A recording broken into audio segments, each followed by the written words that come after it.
Welcome to the intersection of technology, cybersecurity, and society. Welcome to ITSP Magazine. Knowledge is power, now more than ever.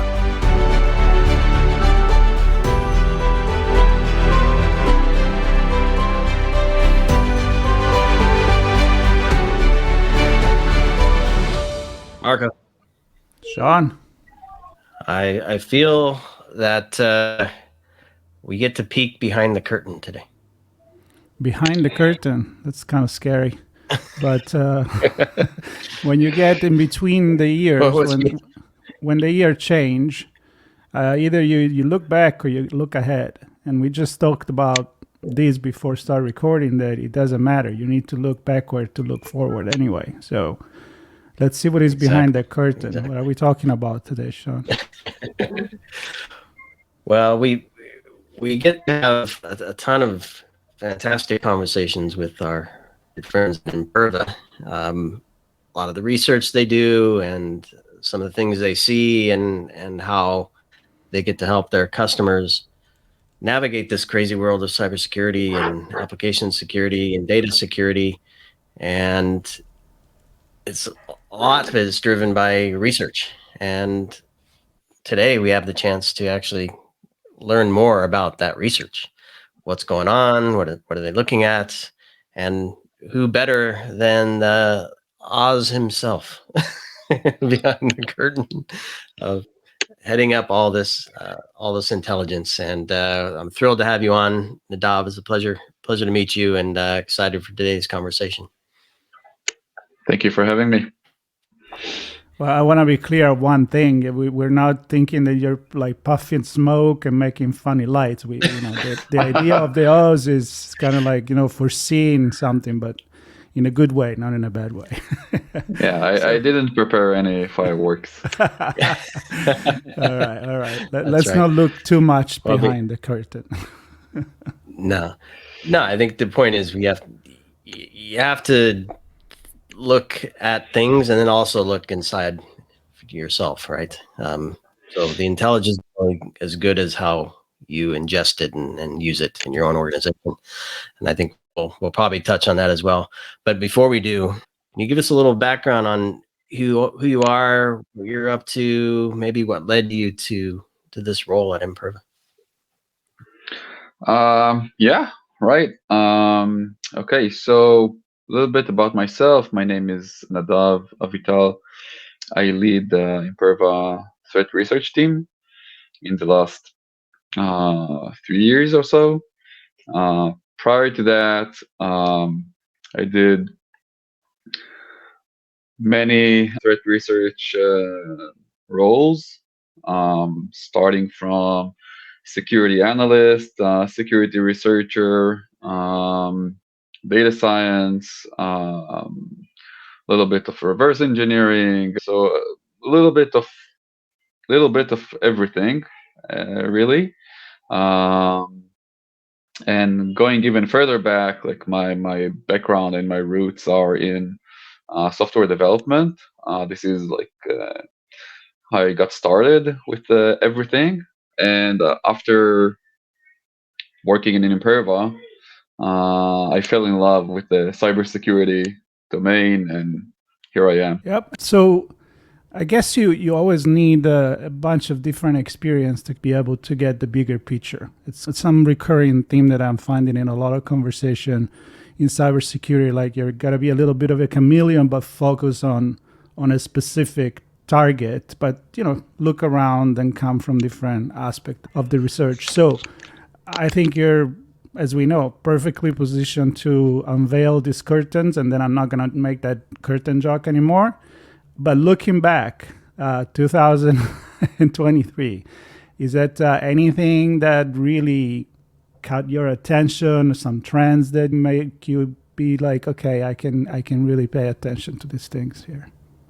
Yes, so like every year is unique. Every year we have some like new technologies, new events that shape our world. and 2023 was no different. We had many new technologies introduced, a lot of geopolitical events that shaped the way things are, and cybersecurity is no different to be affected like from these two things. So when I look back at 2023, I think there are a few things that kind of like I would consider as top, I don't know, like most prevalent threats. So I think perhaps starting with, I'm not sure like this is like order of importance, but let's just start start talking about this, and we'll see how it goes. So we had this is not something new, but 2023 I feel like had a lot of events or a lot of supply chain attacks that happened during 2023. Most recent one was the Okta incident, and prior to that we had a few others. I think perhaps the most famous one, or more like most covered one, was the MoveIt supply chain attack, where many companies and organizations were affected by it. And we had a few more during 2023. I feel like this was really big this year, more than previous years. So this is like the first thing that I'm thinking about. Other than that, we had a lot, and I mean like a lot, of distributed denial of service attacks. It's like it's kind of a thing that never goes away, and 2023 was the same in this field. We had, I think, probably like 2 or 3 very dominant attack groups. We had Killnet, Anonymous Sudan, and a few others that really had big impact on the type of attacks and the magnitude of attacks that we saw. Some major companies were affected by it. I think perhaps ChatGPT was one of those, or OpenAI were one of those companies where they like the ChatGPT service became unavailable.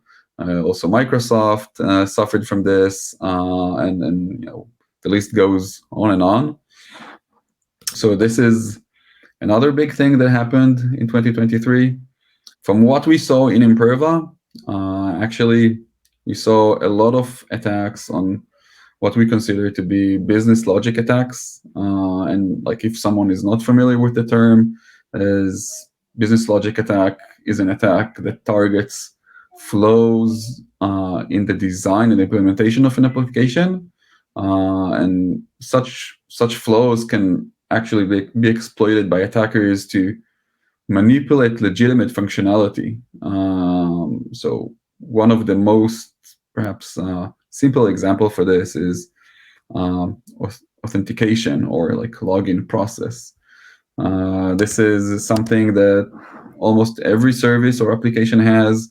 This is something that is designed for the application to have. It's something that is needed, is crucial for the application to work. But attackers can manipulate this functionality and try to run an attack to take over an account, or to lock an account, or mass creation of new accounts and stuff like that. So they're actually like abusing existing functionality.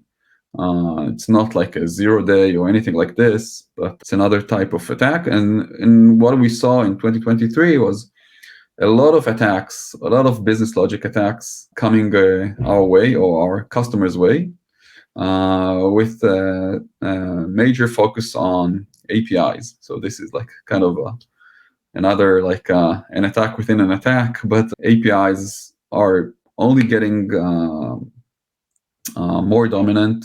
API communication and attackers are not missing on this opportunity. And in 2023, we saw a lot of shift in attacks towards APIs, and specifically in this category of business logic attacks. So actually, in 2023, I can give as an example two incidents that we saw in Imperva. First one was an airline that had its search API scraped or heavily scraped by automated bots for flight information, and that resulted in over 500K US dollars in charges per month for the API requests. The second incident was an online bank that had their login API targeted by a massive account takeover attack with over 2 million requests, and that caused a large number of account lockouts and potential online fraud in the hacked accounts. So this is Dov, I want to pause you here because really good examples. So we have a few different things, and I say different purposefully here. In supply chain, you might connect that to APIs, but we'll discuss that in a minute. DDoS and business logic attacks, to me, are three potentially very different ways of doing things. Some more, we can say, visible, right? Some sit on the network, some sit on systems, some sit at the apps, some sit within the apps, some are sitting on services outside that our apps are calling. So I'm wondering where do you look for this information? What are you looking for? What are the signs that you're seeing? And how does that, because I'm sure some of that's out on the broad internet and the dark web, you're looking for signals, but then also working with customers as well. And where I guess what I'm trying to figure out is, what things do you see that others can't? What things should customers see but aren't looking for, that together you can pull together to say, there's some signs, we're seeing activity, and this has a potential for impact, and we're seeing impact at our customers. Yeah. Okay. So interesting question, actually. So there are two categories here. There is, or maybe three. First one is open source intelligence. That's that's available for, I can say, everyone to search, but it's not really everyone. You have to know what you're looking for and where to look for it. So yes, it is available, but you need some expertise to get that information. So this is one source of intelligence that we get, starting from public code repositories, chats, forums, Telegram channels, Discord channels, social media, everything. We have a presence there, and we're constantly monitoring all these resources. So this is one thing.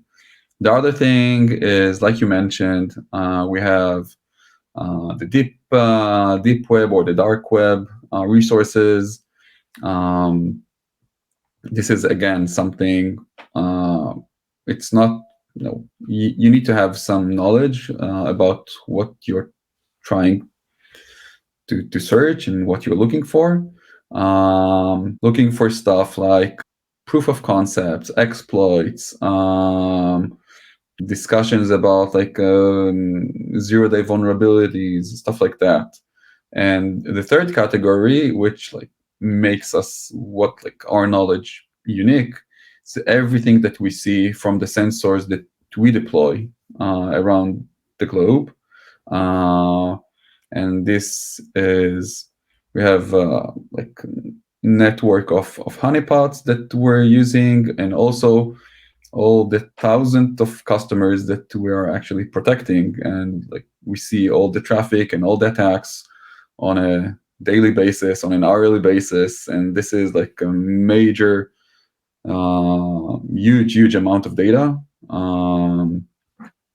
Just to get some perspective, we're talking about trillions of web requests that are analyzed through the Imperva network, and like billions of attacks that are detected each month. So this is a lot of data. And what we do in the threat research group is we take all these different resources of intelligence and put them together to good use. So understanding what's coming, what's hot and what's not, what kind of like emerging threat we're seeing, and it's really nice, in some way that you can see like the evolution of a risk or a threat to an actual like attack in the wild, and then perhaps like in some cases like massive exploitation or campaigns that are built on top of this. Well, we're really looking behind the curtain here. Now, the quantity is definitely something that nobody can doubt. I mean, you throw some number there that quite impressive. What about the quality in terms of the sophistication? Because you throw a name there of attack that we heard before, the DDoS and a bunch of other things. But of course, I'm going to throw AI in there, so you go with that if you want. And in general, are we looking at more sophisticated thing, or just the fact that it's easier to attack more in terms of the quantity? So quality is not just first I want to address like the AI elephant in the room. Sorry, it was too early. Yeah. It's fine. I'm used to it. So first of all, quality, like AI doesn't necessarily mean quality. Okay. Just put it out there. I'm sure that like everyone by now has some experience with AI technologies, and I think most of us understand that it's not like a magic bullet to solve everything. Isn't? No, I'm kidding. Go ahead. So it's good as as the data it's been trained on, and the way that you operate whatever technology that you're using, and perhaps I can say in some relief that until now, we haven't seen a lot of use in AI technology in the attacks that we've seen. That's not to say that's not going to happen, but so far, from what we're seeing in real life, there is definitely a lot of threats and a lot of risks around this technology. Don't get me wrong. I'm just saying that according to what we see, they didn't or haven't materialized yet. But going back to your question, this was just like to address the AI part. But going back to your question, it's not just a matter of quantity, like you said. It's like also quality, and quality is not just about like new technologies. It's also about like how you use existing technologies. So let me give you a very like perhaps simple example, that 0-day vulnerabilities.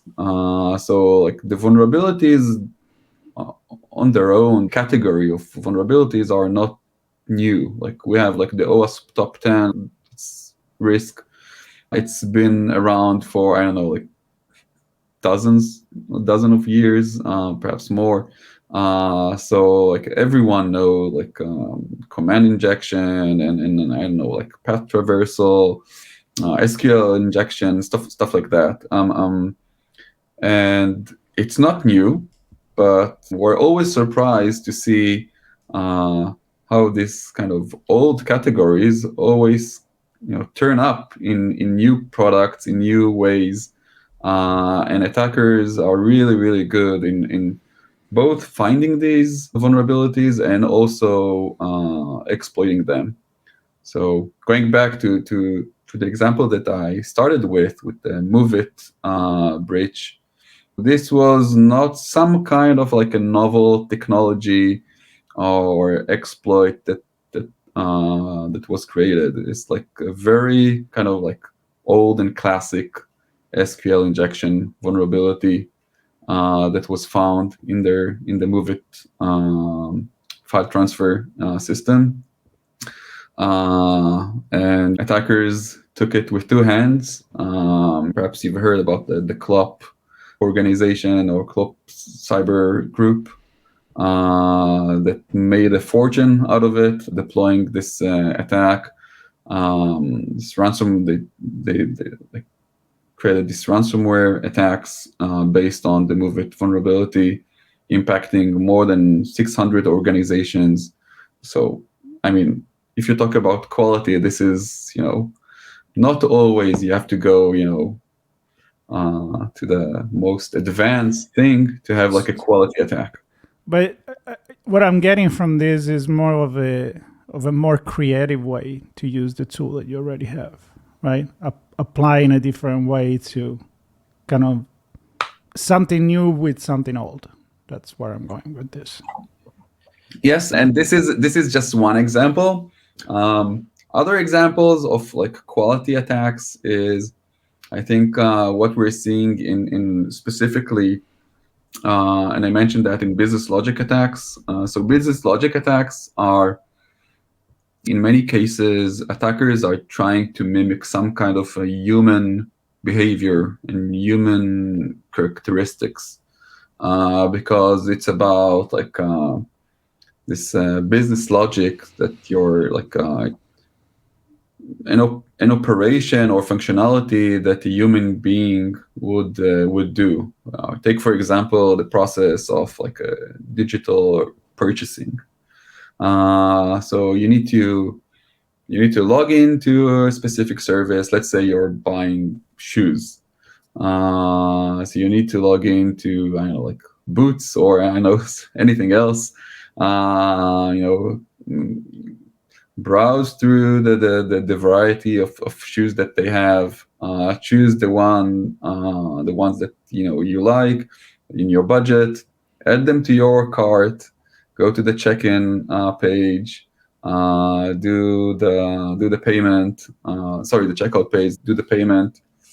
So it's a whole process, and when we're talking about abusing this process, and this is, by the way, something that attackers really, really like to do, is automated purchasing, because there's an element of profit there. They're targeting sales and limited goods to buy very quickly, buy all the things that they can, and then sell it with profit. So in this domain, what we're seeing is actually like very quick adaptation of attackers to cyber defense technologies. So whatever we will use to kind of detect this human behavior or this simulated human behavior, attackers will respond very, very quickly and try to evade that. So we know it's not like just like all techniques that they're using. It's like a combination. It's a wide variety of things that whatever that they can use to make it work, to make their attack work. So do you see, I mean, years ago we used to talk about low and slow attacks, where the whole point, they weren't changing the attack method, they would just drag it out so no signal would be so strong that they could be detected.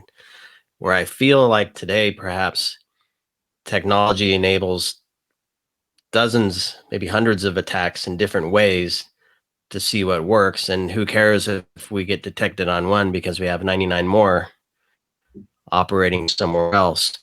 Do you see where it's a matter of scale and trying different things in different ways against different targets that makes it easier for them to not get detected, and then also harder for organizations to protect themselves? I like to think about this as like a equation of not an equation, but kind of like a ROI kind of question. What's the return that like an attacker gets on his investment? If the target is not is not worth the effort, so perhaps it's okay to use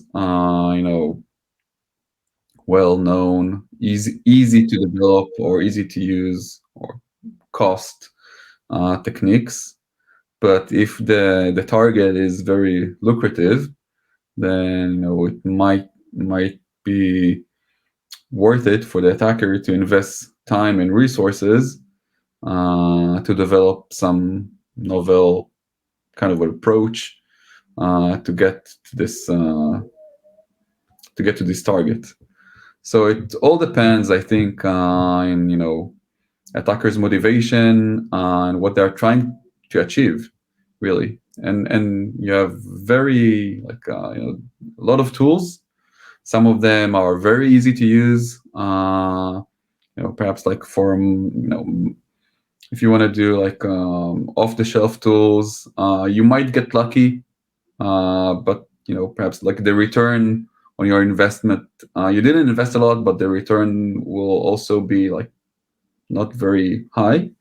But if you're willing like to target like a very specific, I don't know, like a service or an application that for sure that behind it, it's like I don't know, like a bank, service. That there will be a lot of return on your investment. So yeah, it all depends on the motivation and. Yeah, talking about investment and money, I'm curious, when we look at the business side of things, you mentioned at the beginning supply chain and other things driven by political and the fact, reality of things. So do you see like a prevalence of certain kind of consequences for the business, like loss of money, loss of business? I mean, what are they experiencing from what you see? So yeah, impact on organization can come in a lot of different shape and colors, starting from financial losses, talking about ransomware, data breaches, where you need to restore systems from scratch. If we're talking about ransomware, ransom attacks, you need to to pay like the ransom payments, fines that you might need to pay because of regulation. So there is an aspect of financial loss. Operational disruption is another big impact. Attacks that leads to disrupted operation, downtime, loss of productivity, loss of critical data. So this is another impact on organization. We see it in many times in DDoS. Especially when there is, I mentioned that before, when there is like important event, kind of like a very a limited time sale, or imagine that you have like a concert and there is only like a certain amount of time where you can buy the tickets. So if that during that time the site, the ordering site is down or not available, that's a major impact on the organization.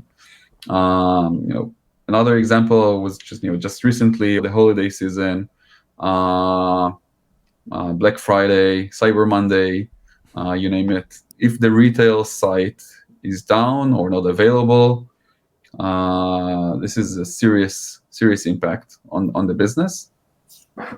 And can I pause you quickly, Nadav? Because are there cases where a denial of service is used to take the public-facing interface down, and then the same group or another group working in collaboration, leveraging APIs to continue purchasing behind the scenes and manipulating the business logic to bypass the web interface? So it's basically prevent the public from buying, and we suck up all the tickets behind the scenes through different means. Yeah, so it's an interesting question, and what we've seen actually is kind of like perhaps the opposite of what you described. We've seen in many cases attacks that kind of start in one way but kind of end up in another way. And I'll give you an example. I did mention that banking application that we protect, and the attack started as an account takeover attack, where the attacker tried to use millions and millions of credentials to take over customers' account. And since they were trying like too hard, kind of put it this way, this actually developed into a denial of service attack,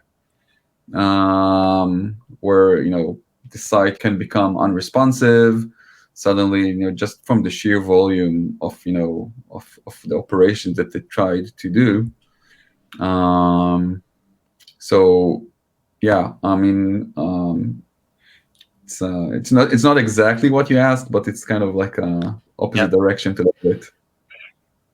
Yeah, well, I'm not behind the curtain, so I don't know. That's why I hypothesize, but I'm glad to hear you have the real good stories. Yeah, and going back to the question of impact, I mean, there is also an impact of reputation damage, and I did mention legal and regulatory challenges. When you have this kind of attacks and breaches.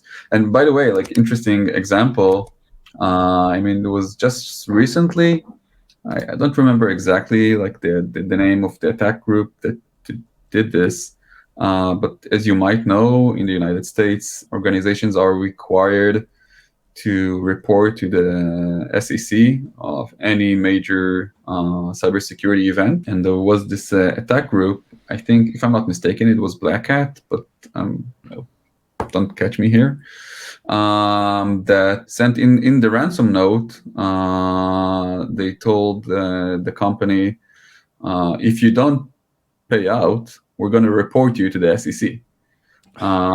So that's another interesting angle that attackers are taking, Wow. in terms just to get what they're going for. That's creative. Now it's the bad guy. They're gonna report you to the police. That's really new. Yeah. That's incredible. That's wild. That's wild. So Nadav, as we wrap here, you talked about that banking customer and the banking application, and you described a bit of what you do there to help at least identify what's going on and help protect them. How and where does what you do fit into how you communicate with customers in terms of things you're seeing, trends you're seeing, activities you're spotting, and how does what you do then fold into not just intelligence and communications, but actual product capabilities that fold into business operations directly? So you can kind of prevent this stuff before it happens. Yeah. So two parts there: the intelligence and comms, and then product-based stuff. Okay. So I'll start with the latter. So Imperva's threat research group is dedicated to protecting cyberspace and defending against cyber attacks. And the research work, it goes, not all of it, but big part of it goes into Imperva's products, Imperva products and solutions, so that our customers are safe and can be focused on what they really want to do on their business and not worry about all these other things, all this cyber attacks and all of this.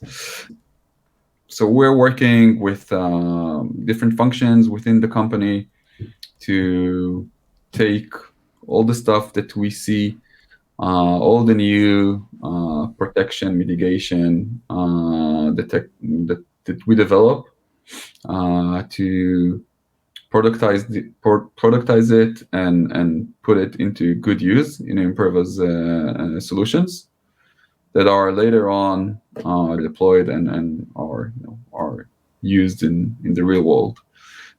So that's the second part of the question. So going back to the first part of the question, so everything, almost everything that we see and learn from threat intelligence and attacks that we see in the Imperva network, we report. So we report it in blogs. We talk a lot. We talk in security conferences. We have newsletters. We have monthly reports. So we try to raise awareness as much as we can in a wide variety of forms. I guess this is another type of thing that we do to raise awareness. Yep, I love it. And yeah, to that point, I mean, I'm looking back at some of the many conversations we've had. We've had bad bot reports. We've had consumer surveys, insider threats, retail, supply chain. Terry, Gabby, loads of folks on with us to talk about the stuff that you uncover related to and directly connected to different types of businesses, different types of threats, different types of industries. And I thoroughly enjoy every one of those conversations. And it's great to actually hear your side of this equation, which is all of this data that you're constantly monitoring externally from your customers and the added value you bring from your team's bright minds to bring all this together. And it's a pleasure meeting and chatting with you, Nadav.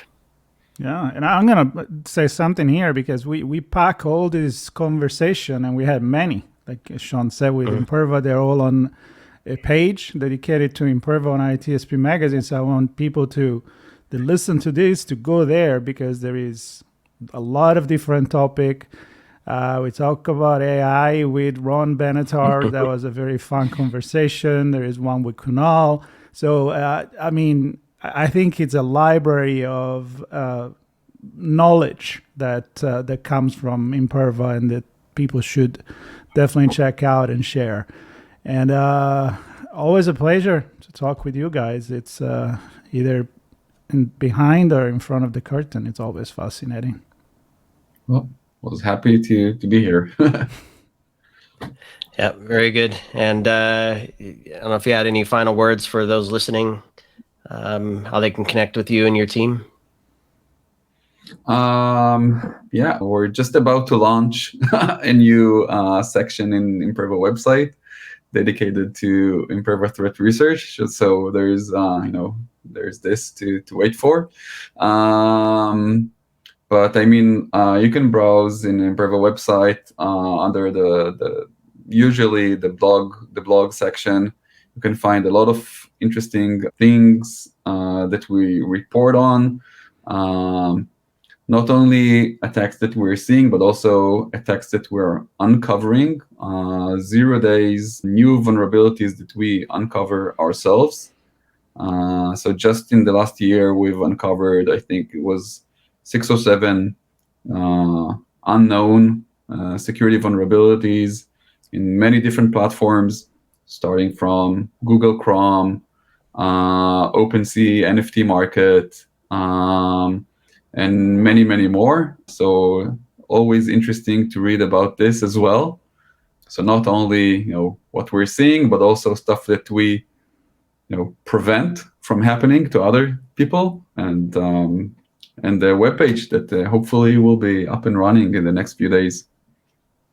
Perfect. Well, we'll include links to the blog and the research and make those available as soon as we publish this, and we'll be sure to alert our audience as to when the new research page comes up, so everybody can stay tuned for that. And of course, the Imperva directory listing will have all of this available to you as well. So, Nadav, I really appreciate it. I hope to have you back on again. Of course, we're going to chat with other folks throughout Imperva, looking at the work that you do through different lenses. But it's always great to get some behind the scenes. So hopefully you'll join us on a future episode. And thanks everybody for watching and listening here. And be sure to share this. I think the one takeaway for me, Marco, is this isn't just security. This is it impacting business operations through business logic. It sounds like we need to include business folks in this conversation as well. So everybody listening who's in cyber, be sure to share this with your business counterparts so they understand what the impacts can be. Couldn't agree more. All right. So thanks, everybody. We'll catch you on the next one. I'm glad you agree, Marco. Well, We hope you enjoyed this conversation. If you learned something new and this story made you think, then share ITSP Magazine with your friends, family, and colleagues. If you represent a company and wish to associate your brand with our conversations, sponsor one or more of our columns. We hope you will come back for more stories and follow us on our journey. You can always find us at the intersection of